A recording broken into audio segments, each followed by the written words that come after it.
Shalom Bapak Ibu saudara kasih Tuhan. Kembali saya menyapa Bapak Ibu untuk menyampaikan firman Tuhan serial khotbah. Karena berhubung dengan apa yang terjadi dengan kondisi bangsa ini, saya mengajak kita sama-sama untuk tetap kita tinggal di dalam firman-Nya. Tahun the year spiritual maturity, biarkan tetap kita mengalami kedewasaan penuh di dalam Tuhan, di mana kita semakin berbuah-buah, hidup kita semakin berdampak buat Tuhan. Saudara, firman Tuhan terambil dari Lukas pasal 21 ayat yang ke-25-26. Perikopnya kedatangan anak manusia dan perumpamaan tentang pohon ara.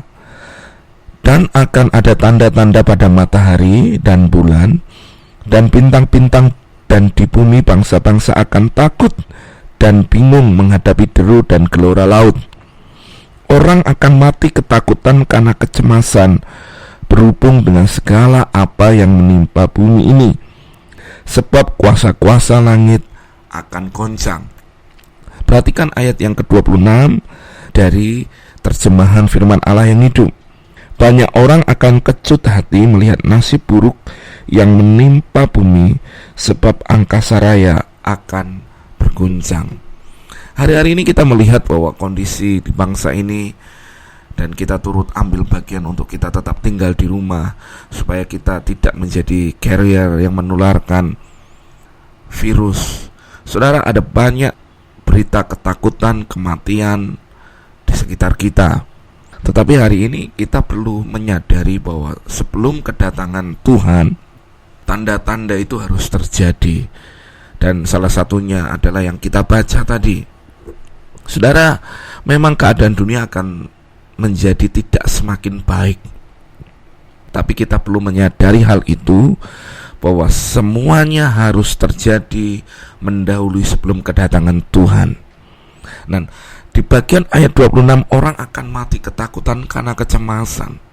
Saudara, hari ini ada satu virus yang jauh lebih berbahaya daripada virus corona itu sendiri, yaitu virus ketakutan. Orang mulai takut dengan apa yang akan terjadi pada dirinya. Orang takut akan usahanya, orang takut akan masa depannya, takut akan hidupnya, keluarganya. Saudara, ketakutan ini mulai menyeluruh. Orang berpikir jangan-jangan aku tertular, jangan-jangan aku seperti ini, seperti itu. Saudara, mari stop dengan semua virus ketakutan yang mulai liar dalam hati dan pikiran kita. Kita mau menjadi orang-orang yang tetap mempercayai Tuhan. Artinya banyak orang tetap hidup, tetapi sebenarnya dia sudah mati karena ketakutan itu sendiri. Ada banyak orang hari ini, mereka menjalani hari-harinya, tetapi sebenarnya dia sudah tidak punya sebuah gairah untuk menjalani hidupnya. Saudara kasih Tuhan, saya mau berkata hari ini di hadapan Tuhan bahwa apapun yang terjadi hari-hari ini, tetap Tuhan yang memegang kendali dalam hidup kita. Jangan biarkan hatimu tawar, kecut hati dengan apa yang terjadi hari ini. Semuanya itu terjadi, tetapi percayalah, orang yang duduk dalam lindungan yang Maha Tinggi, bermalam dalam naungan yang Maha Kuasa, mereka akan tetap ada dalam perlindungan Tuhan. Itulah jaminan kita. Seperti ketika bangsa Israel, mereka disuruh untuk mengolesi ambang pintu mereka dengan darah anak domba. Ketika itulah yang ke-10 anak sulung semuanya akan mati. Bangsa Mesir semuanya mati. Tetapi ketika dilihat ada tanda darah, malaikat maut itu menghindari, malaikat maut itu melewatkan mereka. Hal yang sama yang saya mau sampaikan buat kita, jangan takut. Semua tanda-tanda itu harus terjadi, tetapi bagian kita justru memperkuat kepercayaan kita kepada Tuhan. Saudara kasih Tuhan, sebagai pembandingnya saya mau ajak kita untuk kita merenungkan di dalam Markus pasal yang ke-5 ayat yang ke-35. Ketika Yesus masih berbicara, datanglah orang dari keluarga kepala rumah ibadat dan berkata, anakmu sudah mati. Apa perlunya lagi engkau menyusah-nyusahkan guru? Tetapi Yesus tidak menghiraukan perkataan mereka dan berkata kepada kepala rumah ibadat, jangan takut, percaya saja. Lalu Yesus tidak memperbolehkan seorang pun ikut serta kecuali Petrus, Yakobus, dan Yohanes, saudara Yakobus. Saudara perhatikan, sepertinya terlambat apa yang terjadi buat anak Yairus ini. Yesus ketika dia datang, dia sampai, Yairus bersujud di depannya dan berkata, "Tuhan, maukah Engkau menyembuhkan anakku yang sakit dan hampir mati?" Saudara, hal yang urgen yang coba disodorkan kepada Tuhan. Yesus menyetujui dan Yesus berangkat ke rumah Yairus. Di tengah jalan, perjalanan mereka terinterupsi, dihentikan oleh seorang wanita pendarahan yang menjamah jubah-jubah Yesus dan sembuh. Dan Yesus pun mencari siapa yang menjamah jubahnya, karena ada kuasa yang mengalir dari dirinya. Di tengah kerumunan orang banyak itu, orang yang berdesak-desakan, murid-muridnya bertanya, dan itu membutuhkan waktu yang lumayan panjang. Dan sampai akhirnya Yesus bisa menemukan, dan orang itu mendatangi Yesus dan berkata, "Akulah yang menjamah jubahmu." Yesus berkata, "Jadilah sembuh dan jadilah sesuai dengan imanmu." Setelah itu baru mereka berangkat. Lalu yang kita baca hari ini adalah kejadian setelah Yesus menyembuhkan wanita pendarahan.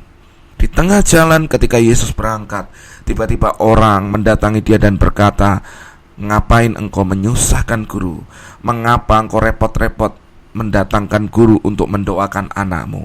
Anakmu sudah mati." Saudara perhatikan, menurut dunia, sudah mati adalah akhir dari segala sesuatu. Tapi kita harus mempercayai Tuhan tetap Tuhan yang mengendalikan segala sesuatu. Kalau kita baca, yang mati dia bisa bangkitkan.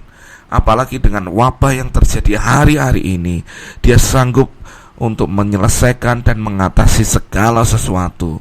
Saudara, akan ada banyak orang berkata, "Mengapa engkau pergi ke gereja? Mengapa engkau berdoa? Mengapa engkau melakukan persekutuan? Mengapa engkau melakukan ini itu untuk Tuhan?" Dengarkan baik-baik. Suara sumbang, suara negatif akan menarik Anda untuk memudarkan iman saudara.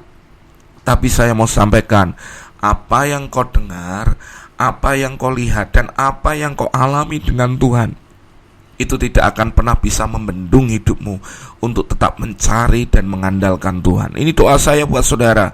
Angkat tangan Bapak Ibu Saudara. Saya percaya dari seluruh jemaat Tuhan yang ada, mereka menjadi orang-orang yang tetap kuat imannya, tetap percaya kepada Tuhan, dibangkitkan rohmu untuk tetap engkau mengerang, untuk memohon belas kasihan Tuhan. Terjadilah dalam hidupmu di dalam nama Yesus. Saudara, akan ada banyak orang berkata, "Ngapain engkau beribadah?" Sepertinya suara sumbang itu akan menarik engkau mundur. Tetapi saya mau berkata, tetap cari Tuhan.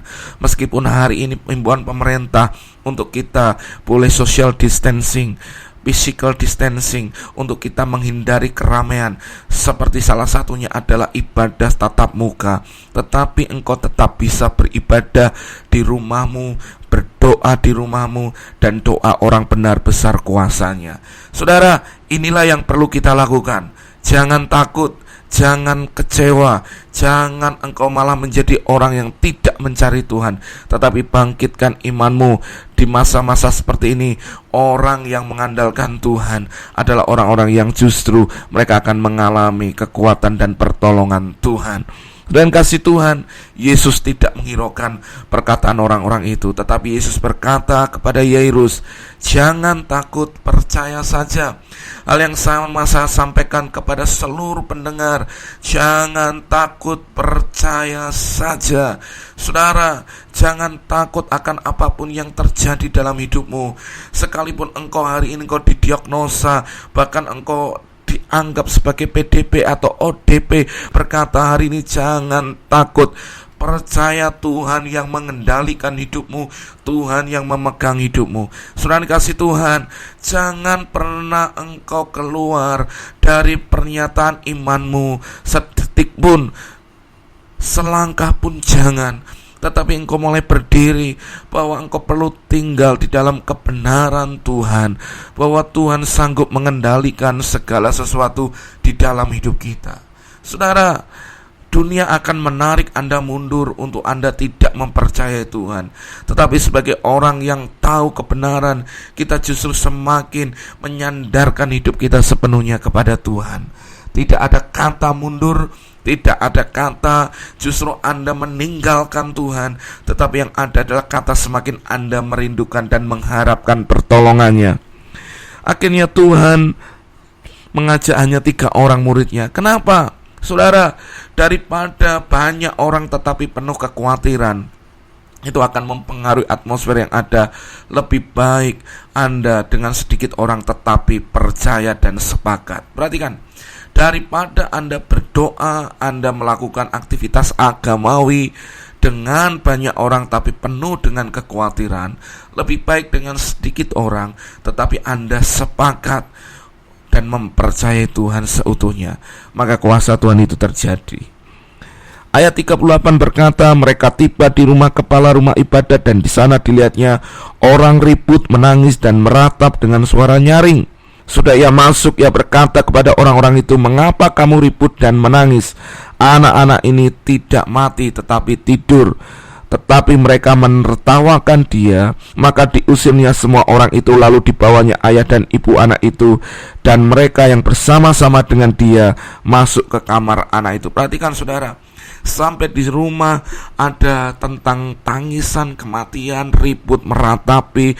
Mereka semuanya merasa kehilangan, mereka menangis sejadi-jadinya. Saudara perhatikan, sepertinya orang-orang itu akan empati dengan saudara. Mereka empati karena anaknya mati, anaknya Yairus mati. Saudara, tapi satu hal saudara perhatikan, ketika Yesus datang dan berkata anak ini tidur, dari yang menangis ribut, tiba-tiba mereka mentertawakan. Saudara bisa perhatikan, apa mungkin orang yang nangis tiba-tiba tertawa? Saudara perhatikan, Yesus mengusir mereka. Lalu Yesus berkata, lalu dipegangnya tangan anak itu dan katanya, tahlitakum, yang berarti, hai anak, aku berkata kepadamu, bangunlah. Hal yang sama, jemaat Tuhan yang mendengarkan, tahlitakum.